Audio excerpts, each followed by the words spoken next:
Today, this Blue Ribbon Committee convenes to confront a matter that strikes at the very core of public trust and governance. The misuse and abuse of the Bureau of Internal Revenue's letter of authority and mission orders. Instruments that by law should protect the integrity of our tax system, but which have reportedly become tools for harassment, coercion, and worse, extortion. For years, small and big businesses mula po sa maliliit na family convenience store hanggang sa malalaking korporasyon have raised serious concerns recently.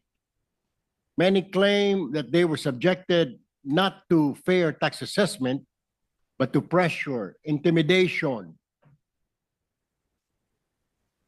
and questionable demands in exchange for the withdrawal or softening of tax investigations. Kahit po ang mga international companies, hindi na ninyo pinatawad, pinatos na ninyo. Itong mga kumpanya na ito na nagdadala ng trabaho, teknolohiya at pamumuhunan sa bansa ay hindi raw nakaligtas sa ganitong uri ng pang-aabuso ayon na rin mismo sa iba't ibang foreign chambers of commerce dito sa ating bansa at mismong ang kanilang mga ambassador. Let me be clear. The purpose of the letter of authority and mission order is to ensure that taxes owed to the government are collected properly, transparently, and lawfully. Hindi ito dapat gamitin bilang sandata ng pananakot o instrumento ng korupsyon. Unfortunately, only 2% of the total tax collected by the BIR from the business sector came from LOAs or mission orders. The 98%, ladies and gentlemen, from voluntary tax payments by the businesses. So ibig sabihin, Mr. Chair, 2% lamang ang pumapasok sa kaban ng bayan sa total tax collection. Yung the rest, 98% voluntary.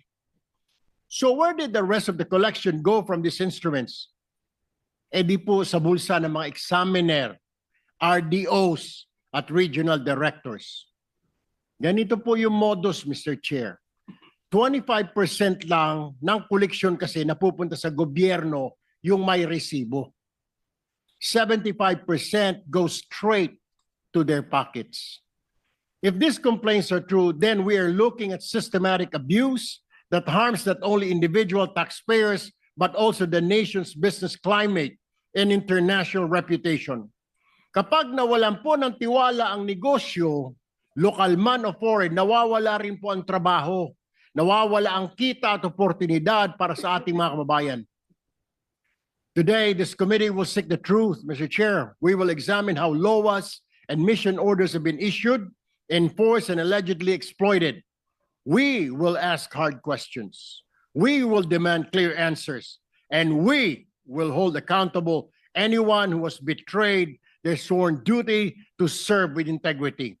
Our goal here is simple: to restore trust, protect our taxpayers, and ensure that public power is never, ever again used for private gain.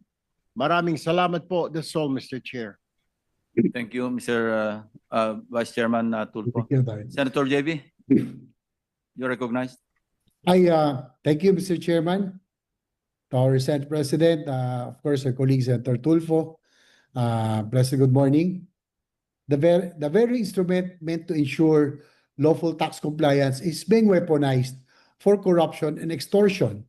Sinimulan po natin buksan ang issue ng pang-aabuso ng ilang kawani ng BIR sa pamamagitan ng issuance ng Letter of Authority o LOA noong Department of Finance briefing para sa 2026 budget. Inulit ko ito sa plenary interpellation ng budget at lumabas na pati pala sa iba pang nating mga kasamahan na senador, marami na rin pong sumbong sa kanila. Lalo na ang mga ambassador at mga miyembro ng American European Chambers ang may umangal na laban sa mga LOA ng BIR at nakakahiya na talaga po tayo. Alam natin na ang mahalagang papel na ginagampanan ng BIR sa pagpopondo ng mga programa ng gobyerno Ngunit base sa mga impormasyon natin, tila na agrabyado ang gobyerno dahil pinagkakitaan din ang tax collection. May mga lumapit po sa ating tanggapan at may kanya-kanyang sumbong, ngunit ang malinaw ay ito. Mayroong umiiral na mga modo sa BIR na nakumpirma natin dahil sa mga nakuha nating mga impormasyon. Ito pong mga sumusunod. Ang una pong modus base sa mga report sa atin ay ang pag-issue ng multiple LOAs within a taxable year or succeeding taxable years. Naranasan daw po ito ng mga taxpayer mula sa Quezon City na Jurisdiction and Revenue Region number 7A kung saan sa loob ng 6 na buwan, 4 na LOA ang inisyu sa kanya. Ikinwento na rin po ng isang sender na 4 na beses na siyang nagkaroon ng LOA mula sa BIR Lawag, tig-2 para sa kanilang mini grocery at kainan. Isa lang siyang pangkaraniwang negosyante na nagsusumikap para sa pamilya at sa 3 nilang anak. Utang sa bangko ang kanilang pinambayad sa BIR. Ang isa pa ay bloated or unsupported assessment, Mr. Chair. Bukod po sa multiple LOAs, mayroon din pong lumalabas sa mga report sa atin tungkol sa bloated na halaga ng tax assessment na walang basihan. Ang report po sa atin ay nag-offer, halimbawa ang BIR examiner sa City of Manila, na isettle ang LOA sa halagang 400,000 all-in dahil hindi sila pumapayag sa hinihinging lagay, naglabas ang examiner ng assessment na umabot ng 13 milyon o 13 million pesos. Ang nakakapagtaka raw dito dahil ang gross sales lang ang nagnegosyo ay 12 million pesos. Hindi pa nababawas sa expenses pero mas malaki pa ang assessment kaysa mismong kinita. Wala ring sapat na suporta o basehang dokumento ang pinapakitang computation. Isang negosyante rin, Mr. Chairman, ang nag-report ng kanyang naranasan kung saan ang original assessment amount niya na umabot ng milyon ng halaga ay na-negotiate niya na bumaba hanggang 500 hanggang 800,000 na lamang. Sa halagang ito, 100,000 lamang ang may resibo at ang balanse ay sa bulsa na napupunta. Ang problema raw, taon-taon na siyang may LOA dahil pumapayag siya sa settlement na lamang. Naging cycle na po tuloy ang extortion. Meron pong nabanggit kanina rin po ang ating kasama si Senator Tulfo, yung po sa scheme, yung 70-30, minsan po ay 75-25 pa. Nabanggit ko na po sa ilang interview tungkol sa 70-30 na modus kung saan mahigit 70% ng halaga ng assessment na binabayar taxpayer ay nabubulsa ng mga taga-BIR at halos 30% na lamang ang may resibo at napupunta sa kaban ng bayan. May report din po sa atin sa negotiation pa lamang ay nakaset na ang compromise amount kung saan 20% to 30% lamang ang para sa gobyerno at ang remaining portion ay paghahatian na ng examiners, supervisors at higher-ups kung gaano kataas umabot ang kickback. Yan po ang dapat nating alamin. Ang isa pa ho ay extortion in the guise of compromise. Naranasan na isang korporasyon sa Bulacan ang modus na extortion in the guise of compromise. Sa impormasyon na nakarating sa amin, ang tax examiner ang mismong nag-aalok ng mas mababang halaga para sa 30 milyon na deficiency na inoffer na 1.2 million na lamang at 800,000 for the boys at 400,000 ang nasa resibo. Mas malaki po ang kickback kaysa sa resibo. Sa isang report natin, lantaran na tinatanong isang examiner kung magkano ang budget.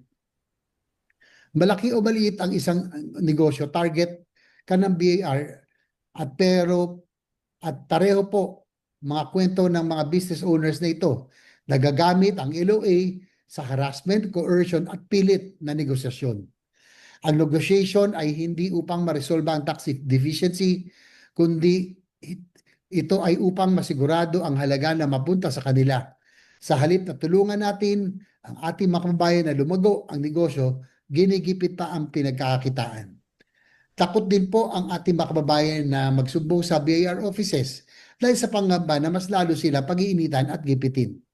Mr. Chairman, sabi nga po nag-email sa akin ng kanyang LOA experience ay 2 klase daw ang tax natin ayon sa BIR.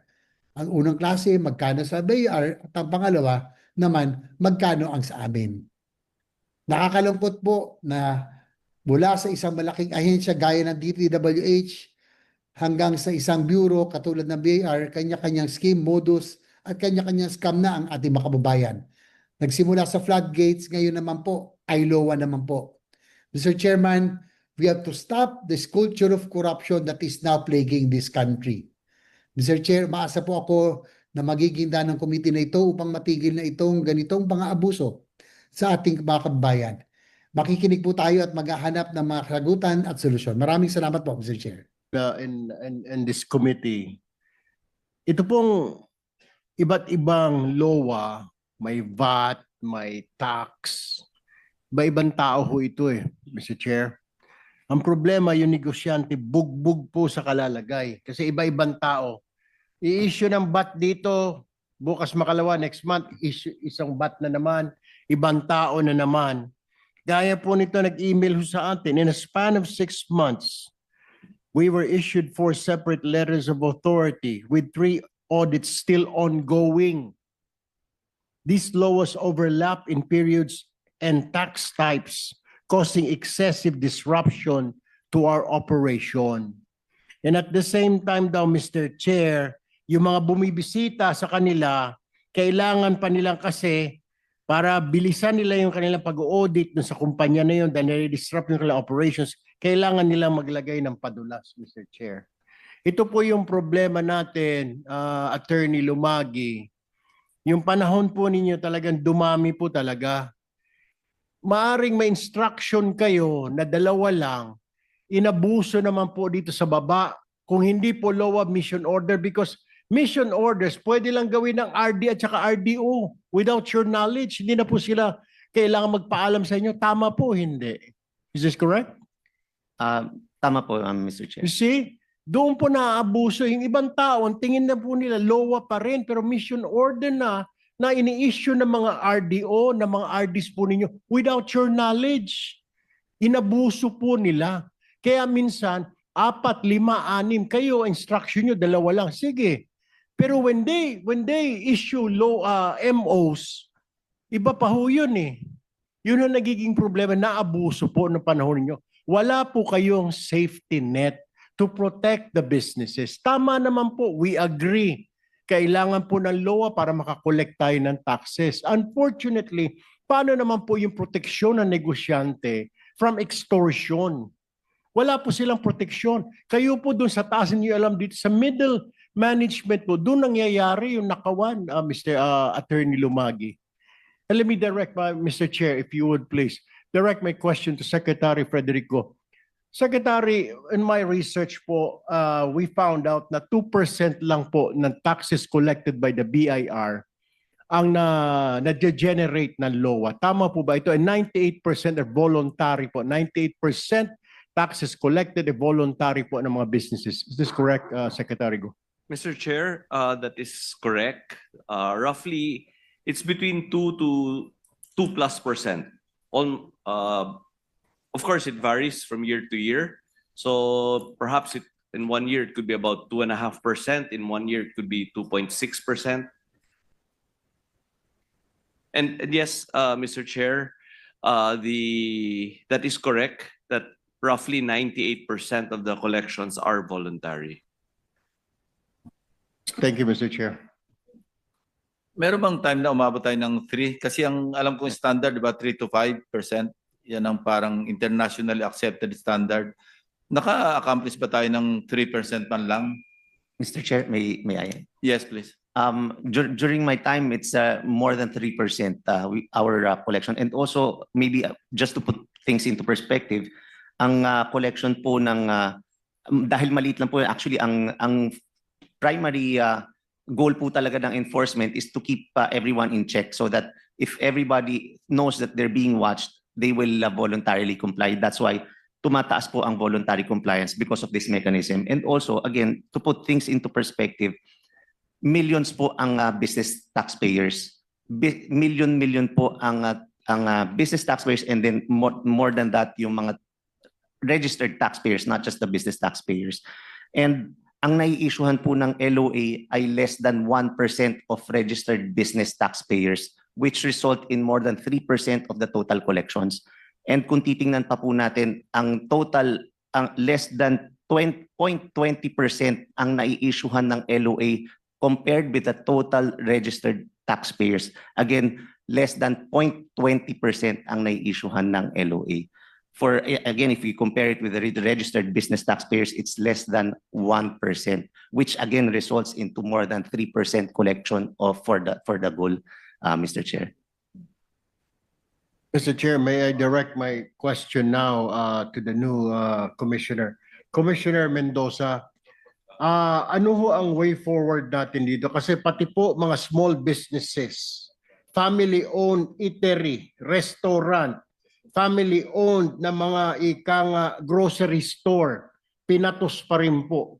I thought LOAs are only for major corporations, medium enterprises. Family-owned, gas station, eatery, grocery store, family-owned, mula Apari hanggang Davao. Ang dami yung nagrereklamo sa amin, punong-puno na. Kung magtatayo lang ako siguro, 1,000 na rin siguro. I suggest, Secretary Go and yourself, magtayo rin po na isumbong kay Secretary o isumbong kay Commissioner. Mapupuno po yung email niyo. But anyway, pwede bang patigilin ho muna ito? I mean, tinigil lang ho, pero pati mga small businesses, kailangan man tamaan nito? Small veterinary clinic sa Quezon City, tinamaan. Halos lahat po eh. Hindi lang po malalaki, you're saying, Attorney Lumagi, pari yung instruction mo yung mga big businesses talagang to force them. Pero yung mga family-owned businesses, mga small businesses, dapat hindi na po.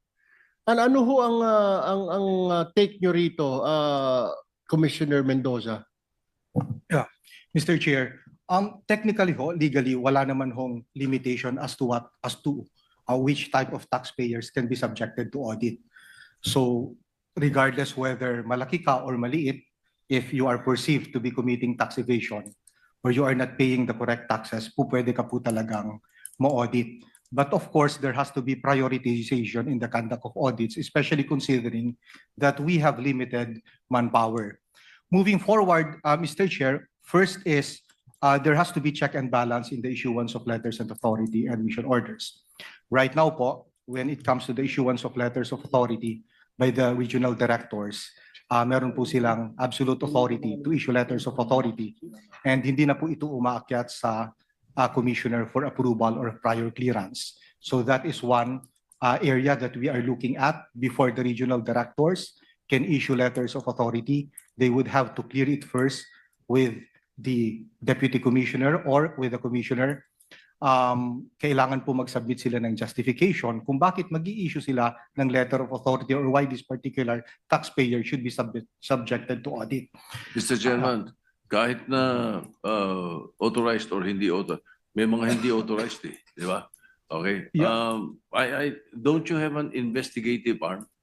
Meron po. Hindi to investigate not the taxpayers, the RDs. Tama. Yeah, meron po tayong internal affairs service. It's a unit within the BIR. Sangkaterbang complaint. Di ba? So Opo. what has happened to these persons who have been subject of complaints? Yeah, meron po tayong internal affairs service that conducts investigation of erring BIR personnel. Ongoing naman po ang investigation nila against BIR personnel that were complained for having allegedly committed malfeasance or misfeasance. Moving forward po, dagdag lang. Another, kasi I have this, tell the commissioner at bir.gov.ph, I created this less than 2 weeks ago where they can directly send their complaints and concerns and even suggestions in the conduct of audit. And I have received several emails, more than 100 over in less than 2 weeks. So that is one common concern po. One common concern, and it has been mentioned already, is that they receive multiple letters of authority for a particular taxable year. Again po, legally, if it covers, the audit should cover a particular tax type for a particular taxable year. Yun lang naman po ang limitation. And of course, subject to the prescriptive period. You can only audit 3 years. Within 3 years from the time the return is filed or from the time the return was actually filed, unless there is fraud, in which case we have a longer prescriptive period of 10 years counted from the time of the discovery of the fraud. One concerns several concerns that we raised before is that na-audit na raw po for this particular taxable year, and then may panibago na namang LOA covering the same taxable year and purportedly, apparently covering the same tax type. Pwede pong mangyari ito kung ang subject ng second audit, kung ang ground ng second audit is fraud. In which case, we have a longer prescriptive period, and the prescriptive period runs from the time of the discovery of the fraud. But generally po, a particular LOA should only consider a particular tax type for a particular taxable period. Nangyayari po na nagkakameron ng maraming letters of authority kasi nga po, na-mention ni former Commissioner Jun Lumagi, meron tayong VATAS, VAT audit section that conducts audits once every semester. So sa isang taon ho, may 2 letters of authority na sila natatanggap.